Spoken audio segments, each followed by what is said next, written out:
ಶಾಸ್ತ್ರಿ ತಾರೀಕು 27/2/2026 ಪ್ರಾತಃ ಮುರುಳಿ. ಮಧುರ ಮಕ್ಕಳೇ, ನೀವು ಈ ಸ್ಮಶಾನವನ್ನು ಪರಿಸ್ಥಾನವನ್ನಾಗಿ ಮಾಡುತ್ತಿದ್ದೀರಿ. ಆದ್ದರಿಂದ ನಿಮಗೆ ಈ ಹಳೆಯ ಪ್ರಪಂಚ ಸ್ಮಶಾನದಿಂದ ಸಂಪೂರ್ಣ ವೈರಾಗ್ಯ ಇರಬೇಕು.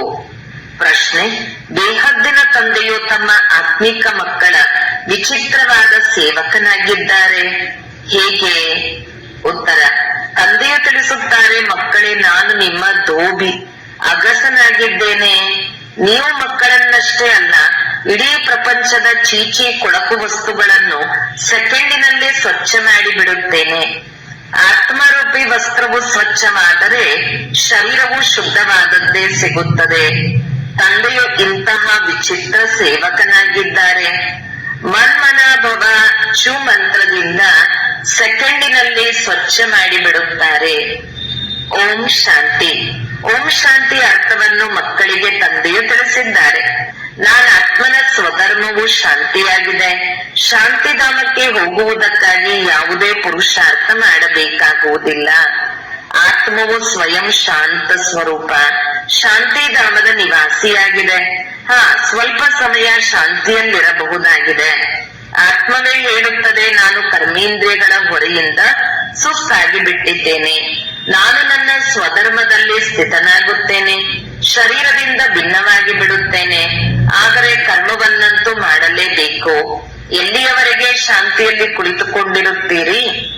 ಆತ್ಮವು ಹೇಳುತ್ತದೆ, ನಾನು ಶಾಂತಿ ದೇಶದ ನಿವಾಸಿಯಾಗಿದ್ದೇನೆ.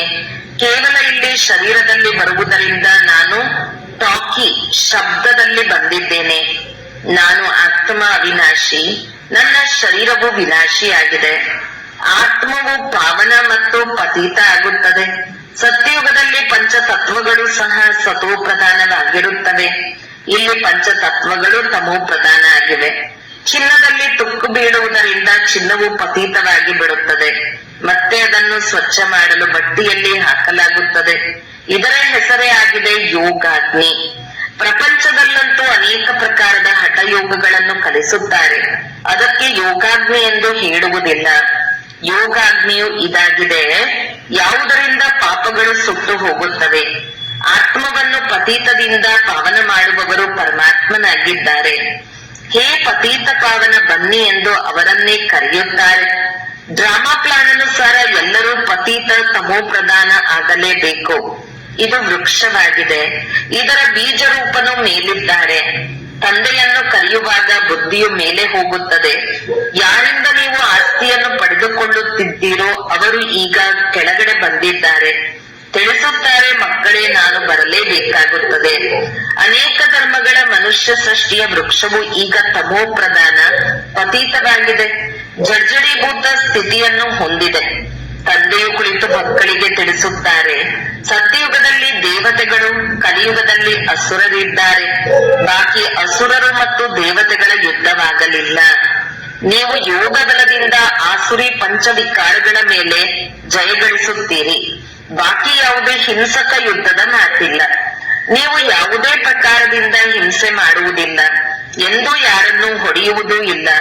ನೀವು ಡಬಲ್ ಅಹಿಂಸಕರಾಗಿದ್ದೀರಿ. ಕಾಮಕಟಾರಿಯನ್ನು ನಡೆಸುವುದು ಬಹಳ ದೊಡ್ಡ ಪಾಪವಾಗಿದೆ. ತಂದೆಯು ತಿಳಿಸುತ್ತಾರೆ, ಈ ಕಾಮಕಟಾರಿಯ ಆದಿ ಮಧ್ಯ ಅಂತ್ಯ ದುಃಖ ಕೊಡುತ್ತದೆ. ಆದ್ದರಿಂದ ವಿಕಾರಕ್ಕೆ ಹೋಗಬಾರದು. ತಾವು ಸರ್ವಗುಣ ಸಂಪನ್ನರು ಎಂದು ದೇವತೆಗಳ ಮುಂದೆ ಮಹಿಮೆ ಮಾಡುತ್ತಾರಲ್ಲವೇ? ಆತ್ಮವು ಹೇಳುತ್ತದೆ, ನಾವು ಪತೀತರಾಗಿದ್ದೇವೆ. ಆದ್ದರಿಂದಲೇ ಹೇ ಪತೀತ ಪಾವನ, ಬನ್ನಿ ಎಂದು ಕರೆಯುತ್ತಾರೆ. ಪಾವನರಿದ್ದಾಗ ಯಾರನ್ನೂ ಕರೆಯುವುದಿಲ್ಲ. ಅದಕ್ಕೆ ಸ್ವರ್ಗವೆಂದು ಹೇಳಲಾಗುತ್ತದೆ.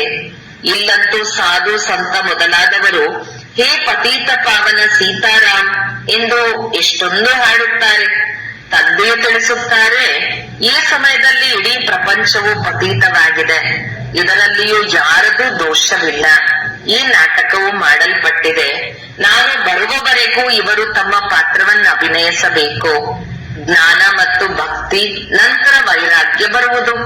ಹಳೆಯ ಪ್ರಪಂಚದಿಂದ ವೈರಾಗ್ಯ, ಇದು ಬೇಹದ್ದಿನ ವೈರಾಗ್ಯವಾಗಿದೆ. ಅವರದು ಸೀಮಿತವಾದ ವೈರಾಗ್ಯವಾಗಿದೆ. ನೀವು ತಿಳಿದುಕೊಂಡಿದ್ದೀರಿ, ಈ ಹಳೆಯ ಪ್ರಪಂಚವು ಈಗ ಸಮಾಪ್ತಿಯಾಗಲಿದೆ. ಹೊಸ ಮನೆಯನ್ನು ಕಟ್ಟಿಸುತ್ತಾರೆಂದರೆ ಹಳೆಯ ಮನೆಯೊಂದಿಗೆ ವೈರಾಗ್ಯ ಉಂಟಾಗಿ ಬಿಡುತ್ತದೆ ಅಲ್ಲವೇ? ಬೇಹದ್ದಿನ ತಂದೆಯು ತಿಳಿಸುತ್ತಾರೆ, ಈಗ ನಿಮಗೆ ಸ್ವರ್ಗವೆಂಬ ಮನೆಯನ್ನು ಕಟ್ಟಿಸಿಕೊಡುತ್ತೇನೆ. ಈಗ ಇದು ನರಕವಾಗಿದೆ, ಸ್ವರ್ಗ ಹೊಸ ಪ್ರಪಂಚವಾಗಿದೆ, ನರಕವು ಹಳೆಯ ಪ್ರಪಂಚವಾಗಿದೆ. ನಾವೀಗ ಹಳೆಯ ಪ್ರಪಂಚದಲ್ಲಿದ್ದು ಹೊಸ ಪ್ರಪಂಚವನ್ನು ಕಟ್ಟಿಸುತ್ತಿದ್ದೇವೆ. ಹಳೆಯ ಸ್ಮಶಾನದಲ್ಲಿ ನಾವು ಸ್ವರ್ಗವನ್ನು ಸ್ಥಾಪಿಸುತ್ತೇವೆ. ಇದೇ ಯಮುನಾ ನದಿಯ ತೀರದಲ್ಲಿ ಮಹಲುಗಳು ತಯಾರಾಗುತ್ತವೆ. ಇದೇ ದೆಹಲಿ, ಜಮುನಾ ನದಿ ಇತ್ಯಾದಿಗಳಿರುವುವು. ಬಾಕಿ ಪಾಂಡವರ ಕೋಟೆಗಳಿತ್ತು ಎಂದು ಏನನ್ನು ತೋರಿಸುತ್ತಾರೆಯೋ ಇವೆಲ್ಲವೂ ದಂತಕಥೆಗಳಾಗಿವೆ. ಡ್ರಾಮಾ ಪ್ಲಾನ್ ಅನುಸಾರ ಅವಶ್ಯಕವಾಗಿ ಪುನಃ ಇವು ಆಗುತ್ತವೆ. ಹೇಗೆ ನೀವು ಯಜ್ಞ, ತಪ, ದಾನ, ಪುಣ್ಯ ಇತ್ಯಾದಿಗಳನ್ನು ಮಾಡುತ್ತಾ ಬಂದಿದ್ದೀರಿ, ಇವು ಪುನಃ ಮಾಡಬೇಕಾಗುವುದು. ಮೊದಲು ನೀವು ಶಿವನ ಭಕ್ತಿ ಮಾಡುತ್ತೀರಿ, ಸುಂದರವಾದ ಮಂದಿರಗಳನ್ನು ಕಟ್ಟಿಸುತ್ತೀರಿ. ಅದಕ್ಕೆ ಅವ್ಯಭಿಚಾರಿ ಭಕ್ತಿ ಎಂದು ಹೇಳಲಾಗುತ್ತದೆ. ನೀವೀಗ ಜ್ಞಾನ ಮಾರ್ಗದಲ್ಲಿದ್ದೀರಿ. ಇದು ಅವ್ಯಭಿಚಾರಿ ಜ್ಞಾನವಾಗಿದೆ. ಒಬ್ಬ ಶಿವತಂದೆಯಿಂದಲೇ ಕೇಳುತ್ತೀರಿ. ಇವರಿಗೆ ಮೊಟ್ಟ ಮೊದಲು ನೀವು ಭಕ್ತಿಯನ್ನು ಆರಂಭಿಸಿದಿರಿ. ಆ ಸಮಯದಲ್ಲಿ ಮತ್ಯಾರು ಇರುವುದಿಲ್ಲ, ನೀವು ಇರುತ್ತೀರಿ. ನೀವು ಬಹಳ ಸುಖಿಯಾಗಿರುತ್ತೀರಿ. ದೇವತಾ ಧರ್ಮವು ಬಹಳ ಸುಖ ಕೊಡುವಂತದ್ದಾಗಿದೆ. ಹೆಸರನ್ನು ತೆಗೆದುಕೊಳ್ಳುತ್ತಿದ್ದಂತೆಯೇ ಬಾಯಿ ಸಿಹಿಯಾಗಿ ಬಿಡುತ್ತದೆ. ಅಂದಾಗ ನೀವು ಒಬ್ಬ ತಂದೆಯಿಂದಲೇ ಜ್ಞಾನವನ್ನು ಕೇಳುತ್ತೀರಿ. ತಂದೆಯು ತಿಳಿಸುತ್ತಾರೆ, ಮತ್ಯಾರಿಂದಲೂ ಕೇಳಬೇಡಿ. ನಿಮ್ಮದು ಇದು ಅವ್ಯಭಿಚಾರಿ ಜ್ಞಾನವಾಗಿದೆ. ನೀವು ಬೇಹದ್ದಿನ ತಂದೆಯ ಮಕ್ಕಳಾಗಿದ್ದೀರಿ. ತಂದೆಯಿಂದಲೇ ನಂಬರ್ವಾರ್ ಪುರುಷಾರ್ಥದ ಅನುಸಾರ ಆಸ್ತಿ ಸಿಗುವುದು. ತಂದೆಯು ಸ್ವಲ್ಪ ಸಮಯಕ್ಕಾಗಿ ಸಾಕಾರದಲ್ಲಿ ಬಂದಿದ್ದಾರೆ. ತಿಳಿಸುತ್ತಾರೆ, ನಾನೇ ನೀವು ಮಕ್ಕಳಿಗೆ ಜ್ಞಾನವನ್ನು ಕೊಡಬೇಕು. ನನಗೆ ಸ್ಥಿರವಾದ ಶರೀರವಿಲ್ಲ. ನಾನು ಇವರಲ್ಲಿ ಪ್ರವೇಶ ಮಾಡುತ್ತೇನೆ. ಶಿವ ಜಯಂತಿಯಾದ ಕೂಡಲೇ ಗೀತಾ ಜಯಂತಿ ಆಗಿ ಬಿಡುವುದು. ಆಗಿನಿಂದಲೇ ಜ್ಞಾನ ಕೊಡುವುದನ್ನು ಆರಂಭಿಸುತ್ತಾರೆ. ಈ ಆತ್ಮೀಕ ವಿದ್ಯೆಯನ್ನು ನಿಮಗೆ ಪರಮ ಆತ್ಮನೇ ಕೊಡುತ್ತಿದ್ದಾರೆ. ನೀರಿನ ಮಾತಿಲ್ಲ. ನೀರಿಗೆ ಜ್ಞಾನವೆಂದು ಹೇಳುವುದಿಲ್ಲ. ಜ್ಞಾನದಿಂದಲೇ ನೀವು ಪತೀತರಿಂದ ಪಾವನರಾಗುತ್ತೀರಿ. ಸ್ಥೂಲ ನೀರಿನಿಂದ ಪಾವನರೂ ಆಗುವುದಿಲ್ಲ. ನದಿಗಳಂತೂ ಇಡೀ ಪ್ರಪಂಚದಲ್ಲಿ ಇದ್ದೇ ಇದೆ. ಜ್ಞಾನ ಸಾಗರ ತಂದೆಯೇ ಬಂದು ಇವರಲ್ಲಿ ಪ್ರವೇಶ ಮಾಡಿ ಜ್ಞಾನವನ್ನು ತಿಳಿಸುತ್ತಾರೆ. ಇಲ್ಲಿ ಯಾರಾದರೂ ಮರಣ ಹೊಂದಿದಾಗ ಬಾಯಲ್ಲಿ ಜಲವನ್ನು ಹಾಕುತ್ತಾರೆ. ಈ ಜಲವು ಪತೀತರಿಂದ ಪಾವನ ಮಾಡುವಂತದ್ದಾಗಿದೆ. ಆದ್ದರಿಂದ ಸ್ವರ್ಗದಲ್ಲಿ ಹೊರಟು ಹೋಗುವರೆಂದು ತಿಳಿಯುತ್ತಾರೆ. ಇಲ್ಲಿಯೂ ಗೋಮುಖಕ್ಕೆ ಹೋಗುತ್ತಾರೆ. ವಾಸ್ತವದಲ್ಲಿ ನೀವು ಚೈತನ್ಯ ಗೋಮುಖ ಆಗಿದ್ದೀರಿ. ನಿಮ್ಮ ಬಾಯಿಂದ ಜ್ಞಾನಾಮೃತವು ಹೊರಬರುತ್ತದೆ. ಗೋವಿನಿಂದ ಹಾಲು ಸಿಗುತ್ತದೆಯೇ ಹೊರತು ನೀರಿನ ಮಾತಿಲ್ಲ. ಈಗ ನಿಮಗೆ ಅರ್ಥವಾಗಿದೆ. ನೀವು ತಿಳಿದುಕೊಂಡಿದ್ದೀರಿ. ಡ್ರಾಮಾದಲ್ಲಿ ಯಾವುದು ಒಂದು ಬಾರಿ ಆಗಿ ಹೋಯಿತೋ ಅದು ಮತ್ತೆ 5,000 ವರ್ಷಗಳ ನಂತರ ಚಾಚೂ ತಪ್ಪದೆ ಪುನರಾವರ್ತನೆಯಾಗುವುದು. ಇದನ್ನು ತಂದೆಯೇ ತಿಳಿಸುತ್ತಾರೆ. ಅವರು ಎಲ್ಲರ ಸದ್ಗತಿದಾತನಾಗಿದ್ದಾರೆ. ಈಗಂತೂ ಎಲ್ಲರೂ ದುರ್ಗತಿಯಲ್ಲಿದ್ದಾರೆ.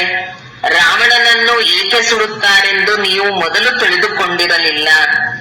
ಈಗ ನಿಮಗೆ ತಿಳಿದಿದೆ. ಬೇಹದ್ದಿನ ದಶಹರ ಆಗಲಿದೆ. ಇಡೀ ಸೃಷ್ಟಿಯಲ್ಲಿ ರಾವಣ ರಾಜ್ಯ ಇದೆ ಅಲ್ಲವೇ? ಇಡೀ ಪೃಥ್ವಿಯೇ ಲಂಕೆಯಾಗಿದೆ. ರಾವಣನು ಯಾವುದೇ ಹದ್ದಿನಲ್ಲಿರುವುದಿಲ್ಲ. ಇಡೀ ಸೃಷ್ಟಿಯಲ್ಲಿಯೇ ರಾವಣನ ರಾಜ್ಯವಿದೆ. ಭಕ್ತಿಯು ಅರ್ಧಕಲ್ಪ ನಡೆಯುತ್ತದೆ. ಮೊದಲು ಅವ್ಯಭಿಚಾರಿ ಭಕ್ತಿ ಇರುತ್ತದೆ, ನಂತರ ವ್ಯಭಿಚಾರಿ ಭಕ್ತಿಯು ಆರಂಭವಾಗುತ್ತದೆ. ದಶಹರ, ರಕ್ಷಾಬಂಧನ ಮೊದಲಾದವುಗಳೆಲ್ಲವೂ ಈಗಿನ ಹಬ್ಬಗಳಾಗಿವೆ. ಶಿವ ಜಯಂತಿಯ ನಂತರ ಕೃಷ್ಣ ಜಯಂತಿ ಆಗುತ್ತದೆ. ಈಗ ಕೃಷ್ಣಪುರಿಯ ಸ್ಥಾಪನೆಯಾಗುತ್ತಿದೆ. ಇಂದು ಕಂಸಪುರಿಯಲ್ಲಿದ್ದೀರಿ, ನಾಳೆ ಕೃಷ್ಣಪುರಿಯಲ್ಲಿರುತ್ತೀರಿ. ಕೃಷ್ಣನು ಇಲ್ಲಿರಲು ಸಾಧ್ಯವೇ? ಕೃಷ್ಣನು ಸತ್ಯಯುಗದಲ್ಲಿಯೇ ಜನ್ಮ ಪಡೆಯುತ್ತಾನೆ. ಕೃಷ್ಣನು ಮೊಟ್ಟ ಮೊದಲು ರಾಜಕುಮಾರನಾಗಿದ್ದಾನೆ. ಓದಲು ಶಾಲೆಗೆ ಹೋಗುತ್ತಾನೆ. ಮತ್ತೆ ದೊಡ್ಡವನಾದ ಮೇಲೆ ಸಿಂಹಾಸನಕ್ಕೆ ಮಾಲೀಕನಾಗುತ್ತಾನೆ. ಉಳಿದಂತೆ ಈ ರಾಸಲೀಲೆ ಎಂದರೆ ಸತ್ಯಯುಗದಲ್ಲಿ ಅವರು ಪರಸ್ಪರ ಖುಷಿಯನ್ನಾಚರಿಸುವುದಾಗಿದೆ. ಬಾಕಿ ಕೃಷ್ಣನು ಯಾರಿಗೂ ಕುರಿತು ಜ್ಞಾನವನ್ನು ತಿಳಿಸಲು ಸಾಧ್ಯವಿಲ್ಲ. ಮಹಿಮೆಯೆಲ್ಲವೂ ಒಬ್ಬ ಶಿವತಂದೆಯದಾಗಿದೆ. ಯಾರನ್ನು ಪತೀತರಿಂದ ಪಾವನರನ್ನಾಗಿ ಮಾಡುತ್ತಾರೆ. ನೀವು ಯಾರಾದರೂ ದೊಡ್ಡ ಅಧಿಕಾರಿಗಳಿಗೆ ತಿಳಿಸಿದರೆ ತಾವು ಸತ್ಯವನ್ನು ಹೇಳುತ್ತೀರೆಂದು ಹೇಳುತ್ತಾರೆ. ಆದರೆ ಅವರು ಯಾರಿಗೂ ತಿಳಿಸಲು ಸಾಧ್ಯವಿಲ್ಲ. ಅವರ ಮಾತನ್ನು ಯಾರು ಕೇಳುವುದಿಲ್ಲ.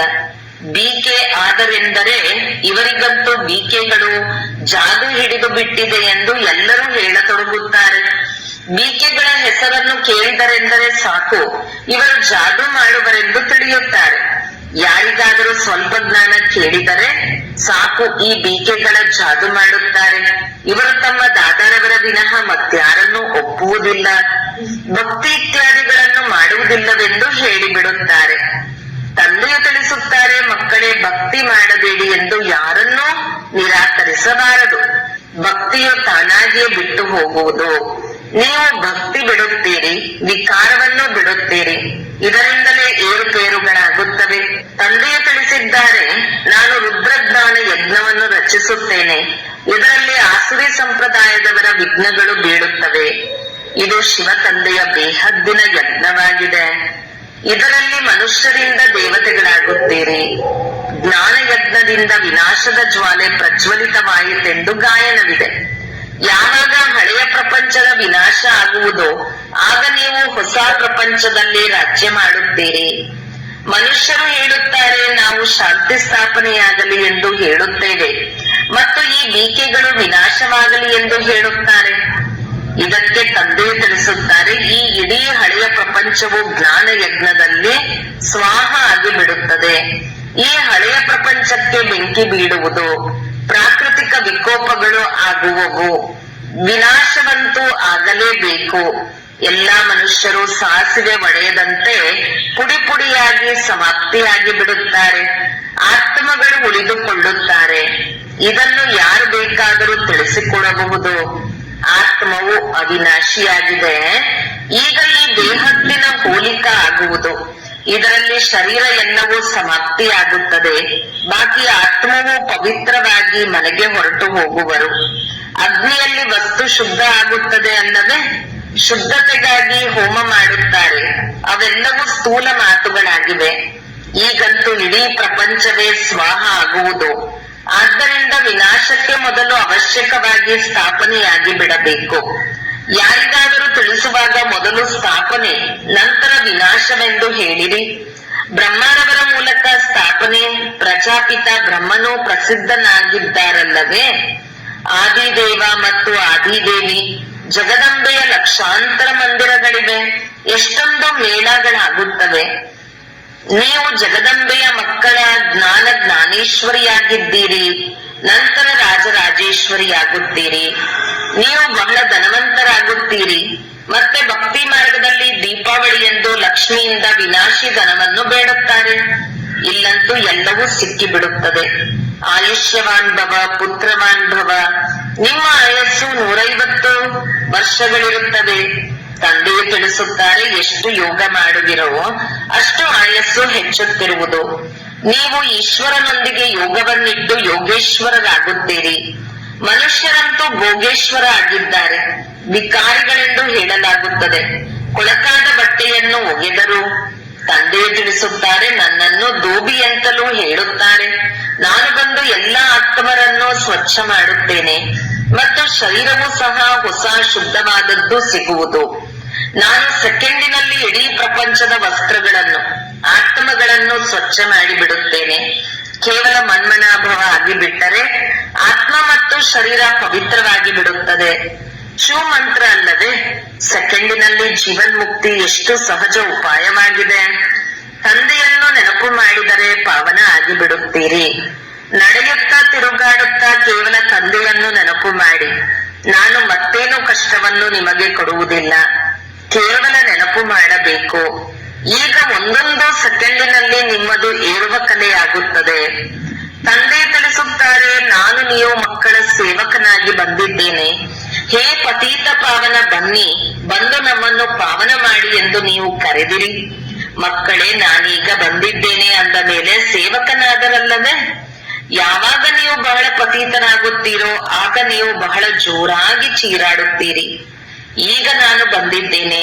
ನಾನು ಕಲ್ಪಕಲ್ಪವೂ ಬಂದು ನೀವು ಮಕ್ಕಳಿಗೆ ಮಂತ್ರವನ್ನು ಕೊಡುತ್ತೇನೆ. ನನ್ನನ್ನು ನೆನಪು ಮಾಡಿದರೆ ನೀವು ಪಾವನ ಆಗಿಬಿಡುತ್ತೀರಿ. ಮನ್ಮನಾಭವದ ಅರ್ಥವೇ ಆಗಿದೆ ಮನ್ಮನಾಭವ ಮಧ್ಯಾಜಿ ಭವ, ಅರ್ಥಾತ್ ತಂದೆಯನ್ನು ನೆನಪು ಮಾಡಿದರೆ ವಿಷ್ಣುಪುರಿಯ ಮಾಲೀಕರಾಗುತ್ತೀರಿ. ನೀವು ವಿಷ್ಣುಪುರಿಯ ರಾಜ್ಯವನ್ನು ಪಡೆದುಕೊಳ್ಳಲು ಬಂದಿದ್ದೀರಿ. ರಾವಣಪುರಿಯ ನಂತರ ವಿಷ್ಣುಪುರಿ ಆಗುವುದು, ಕಂಸಪುರಿಯ ನಂತರ ಕೃಷ್ಣಪುರಿ ಆಗುವುದು ಎಷ್ಟು ಸಹಜವಾಗಿ ತಿಳಿಸಲಾಗುತ್ತದೆ. ಈ ಹಳೆಯ ಪ್ರಪಂಚದಿಂದ ಮಮತೆಯನ್ನು ತೆಗೆಯಿರಿ. ಈಗ 84 ಜನ್ಮಗಳನ್ನು ಪೂರ್ಣ ಮಾಡಿದ್ದೀರಿ. ಈ ಹಳೆಯ ಶರೀರವನ್ನು ಬಿಟ್ಟು ಹೊಸ ಪ್ರಪಂಚಕ್ಕೆ ಹೋಗುತ್ತೀರಿ. ನೆನಪಿನಿಂದಲೇ ನಿಮ್ಮ ಪಾಪಗಳು ಕಳೆಯುತ್ತವೆ. ಇಷ್ಟು ಧೈರ್ಯವನ್ನಿಡಬೇಕು. ಅವರಂತೂ ಬ್ರಹ್ಮತತ್ವವನ್ನು ನೆನಪು ಮಾಡುತ್ತಾರೆ. ನಾವು ಬ್ರಹ್ಮತತ್ವದಲ್ಲಿ ಲೀನವಾಗಿ ಬಿಡುತ್ತೇವೆಂದು ತಿಳಿಯುತ್ತಾರೆ. ಆದರೆ ಬ್ರಹ್ಮತತ್ವವು ಇರುವ ಸ್ಥಾನವಾಗಿದೆ. ಆ ಸಾಧು ಸನ್ಯಾಸಿಗಳು ತಪಸ್ಸಿನಲ್ಲಿ ಕುಳಿತು ಬಿಡುತ್ತಾರೆ. ನಾವೀಗ ಹೋಗಿ ಲೀನವಾಗಿ ಬಿಡುತ್ತೇವೆಂದು ತಿಳಿಯುತ್ತಾರೆ. ಆದರೆ ಯಾರೂ ಹಿಂತಿರುಗಿ ಹೋಗಲು ಸಾಧ್ಯವಿಲ್ಲ. ಬ್ರಹ್ಮತತ್ವದೊಂದಿಗೆ ಯೋಗವನ್ನಿಡುವುದರಿಂದ ಪಾವನರಂತೂ ಆಗುವುದಿಲ್ಲ. ಯಾರೊಬ್ಬರೂ ಹಿಂತಿರುಗಿ ಹೋಗಲು ಸಾಧ್ಯವಿಲ್ಲ. ಪುನರ್ಜನ್ಮವನ್ನಂತೂ ಪಡೆದುಕೊಳ್ಳಬೇಕು. ತಂದೆಯು ಬಂದು ಸತ್ಯವನ್ನು ತಿಳಿಸುತ್ತಾರೆ. ಸತ್ಯ ತಂದೆಯು ಸತ್ಯಖಂಡವನ್ನು ಸ್ಥಾಪನೆ ಮಾಡುತ್ತಾರೆ. ರಾವಣನು ಬಂದು ಅಸತ್ಯ ಖಂಡವನ್ನಾಗಿ ಮಾಡುತ್ತಾನೆ. ಈಗ ಇದು ಸಂಗಮ ಯುಗವಾಗಿದೆ. ಇದರಲ್ಲಿ ನೀವು ಉತ್ತಮರಿಗಿಂತಲೂ ಉತ್ತಮರಾಗುತ್ತೀರಿ. ಆದ್ದರಿಂದ ಇವರಿಗೆ ಪುರುಷೋತ್ತಮರೆಂದು ಹೇಳಲಾಗುತ್ತದೆ. ನೀವು ಕವಡಿಯಿಂದ ವಜ್ರ ಸಮಾನ ಆಗುತ್ತೀರಿ. ಇದು ಬೇಹದ್ದಿನ ಮಾತಾಗಿದೆ. ಉತ್ತಮರಿಗಿಂತಲೂ ಉತ್ತಮ ಮನುಷ್ಯರು ದೇವತೆಗಳಾಗಿದ್ದಾರೆ. ನೀವೀಗ ಪುರುಷೋತ್ತಮ ಸಂಗಮ ಯುಗದಲ್ಲಿ ಕುಳಿತಿದ್ದೀರಿ. ನಿಮ್ಮನ್ನು ಪುರುಷೋತ್ತಮರನ್ನಾಗಿ ಮಾಡುವವರು ಶ್ರೇಷ್ಠಾತಿ ಶ್ರೇಷ್ಠ ತಂದೆಯಾಗಿದ್ದಾರೆ. ಶ್ರೇಷ್ಠಾತಿ ಶ್ರೇಷ್ಠ ಸ್ವರ್ಗದ ಆಸ್ತಿಯನ್ನು ನಿಮಗೆ ಕೊಡುತ್ತಾರೆ. ಮತ್ತೆ ನೀವೇಕೆ ಮರೆತು ಹೋಗುತ್ತೀರಿ? ತಂದೆಯು ತಿಳಿಸುತ್ತಾರೆ, ಮಕ್ಕಳೇ ನನ್ನನ್ನು ನೆನಪು ಮಾಡಿ ಎಂದು. ಮತ್ತೆ ಮಕ್ಕಳು ಹೇಳುತ್ತಾರೆ, ಬಾಬಾ ನಾವು ಮರೆಯದಿರುವಂತೆ ಕೃಪೆ ಮಾಡಿ. ಆದರೆ ಇದು ಹೇಗೆ ಸಾಧ್ಯ? ತಂದೆಯ ಆದೇಶದಂತೆ ನಡೆಯಬೇಕು ಅಲ್ಲವೇ? ತಂದೆಯು ತಿಳಿಸುತ್ತಾರೆ, ನನ್ನನ್ನು ನೆನಪು ಮಾಡಿದರೆ ನೀವು ಪತೀತರಿಂದ ಪಾವನರಾಗಿ ಬಿಡುತ್ತೀರಿ. ಆದೇಶದಂತೆ ನಡೆಯಬೇಕಲ್ಲವೇ? ಬಾಕಿ ನಾನೇನು ಆಶೀರ್ವಾದ ಮಾಡಲಿ? ಒಳ್ಳೆಯದು.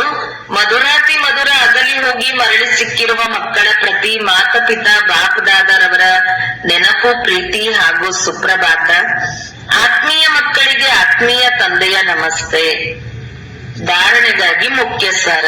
1. ತಂದೆಯ ಪ್ರತಿ ಆದೇಶದಂತೆ ನಡೆದು ಸ್ವಯಂ ಅನ್ನು ಕವಡೆಯಿಂದ ವಜ್ರ ಸಮಾನರನ್ನಾಗಿ ಮಾಡಿಕೊಳ್ಳಬೇಕು. ಒಬ್ಬ ತಂದೆಯ ನೆನಪಿನಲ್ಲಿದ್ದು ಸ್ವಯಂನ ವಸ್ತ್ರಗಳನ್ನು ಸ್ವಚ್ಛ ಮಾಡಿಕೊಳ್ಳಬೇಕು. 2. ಈಗ ಹೊಸ ಮನೆಗೆ ಹೋಗಬೇಕಾಗಿದೆ.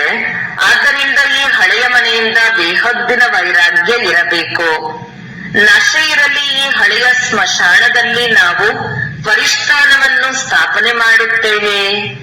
ವರದಾನ: ದಯಾದೃಷ್ಟಿಯ ಮೂಲಕ ತಿರಸ್ಕಾರದ ದೃಷ್ಟಿಯನ್ನು ಸಮಾಪ್ತಿಗೊಳಿಸುವ ಜ್ಞಾನಪೂರ್ಣ ಭವ. ಯಾವ ಮಕ್ಕಳು ಒಬ್ಬರನ್ನೊಬ್ಬರ ಸಂಸ್ಕಾರಗಳನ್ನು ತಿಳಿದುಕೊಂಡು ಸಂಸ್ಕಾರ ಪರಿವರ್ತನೆಯ ಲಗನಿನಲ್ಲಿ ಇರುತ್ತಾರೆ, ಎಂದಿಗೂ ಸಹ ಇವರಂತೂ ಇರುವುದೇ ಹೀಗೆ ಎಂದು ಯೋಚಿಸುವುದಿಲ್ಲವೋ ಅವರಿಗೆ ಹೇಳಲಾಗುತ್ತದೆ ಜ್ಞಾನಪೂರ್ಣರು. ಅವರು ಸ್ವಯಂ ಅನ್ನು ನೋಡಿಕೊಳ್ಳುತ್ತಾ ಹಾಗೂ ನಿರ್ವಿಘ್ನರಾಗಿ ಇರುತ್ತಾರೆ. ಅವರ ಸಂಸ್ಕಾರವು ತಂದೆಯ ಸಮಾನ ದಯಾಹೃದಯ ಆಗಿರುತ್ತದೆ. ದಯಾದೃಷ್ಟಿಯ ತಿರಸ್ಕಾರದ ದೃಷ್ಟಿಯನ್ನು ಸಮಾಪ್ತಿ ಮಾಡಿಬಿಡುತ್ತದೆ. ಇಂತಹ ದಯಾಹೃದಯ ಮಕ್ಕಳೆಂದಿಗೂ ಸಹ ಪರಸ್ಪರದಲ್ಲಿ ಕಿರಿಕಿರಿ ಮಾಡುವುದಿಲ್ಲ. ಅವರು ಸುಪುತ್ರರಾಗಿದ್ದು ಪ್ರತ್ಯಕ್ಷ ಪ್ರಮಾಣವನ್ನು ಕೊಡುತ್ತಾರೆ. ಸ್ಲೋಗನ್: ಸದಾ ಪರಮಾತ್ಮನ ಚಿಂತನೆ ಮಾಡುವವರೇ ನಿಶ್ಚಿಂತ ಚಕ್ರವರ್ತಿಯಾಗಿದ್ದಾರೆ. ಅವರಲ್ಲಿ ಯಾವುದೇ ಪ್ರಕಾರದ ಚಿಂತೆಯುಂಟಾಗಲು ಸಾಧ್ಯವಿಲ್ಲ. ಅವ್ಯಕ್ತ ಸೂಚನೆ: ಏಕತೆ ಮತ್ತು ವಿಶ್ವಾಸದ ಗುಣಲಕ್ಷಣಗಳ ಮೂಲಕ ಸಫಲತಾ ಸಂಪನ್ನರು ಆಗಿರಿ. ಸ್ವ ಉನ್ನತಿ ಮತ್ತು ಸೇವೆಯ ಉನ್ನತಿ ಎರಡರಲ್ಲಿ ಒಬ್ಬರು ಹೇಳಿದರು, ಇನ್ನೊಬ್ಬರು ಹಾಂಜಿ ಎಂದು ಹೇಳಿದರು. ಹೀಗೆ ಸದಾ ಏಕತೆ ಮತ್ತು ದೃಢತೆಯಿಂದ ಮುಂದುವರಿಯುತ್ತೀರಿ. ಹೇಗೆ ದಾದಿಯರು ಏಕತೆ ಮತ್ತು ದೃಢತೆಯ ಸಂಘಟನೆ ಪಕ್ಕಾ ಇದೆ. ಹಾಗೆಯೇ ನೀವು ರತ್ನಗಳ ಸಂಘಟನೆ ಪಕ್ಕಾ ಆಗಲಿ. ಸಂಘಟನೆಯ ಶಕ್ತಿ ಏನು ಬೇಕಾದರೂ ಮಾಡಬಹುದು. ಸಂಘಟನೆಯ ಲಕ್ಷಣದ ನೆನಪಾರ್ಥವಾಗಿದೆ ಪಂಚ ಪಾಂಡವರು. ಓಂ ಶಾಂತಿ.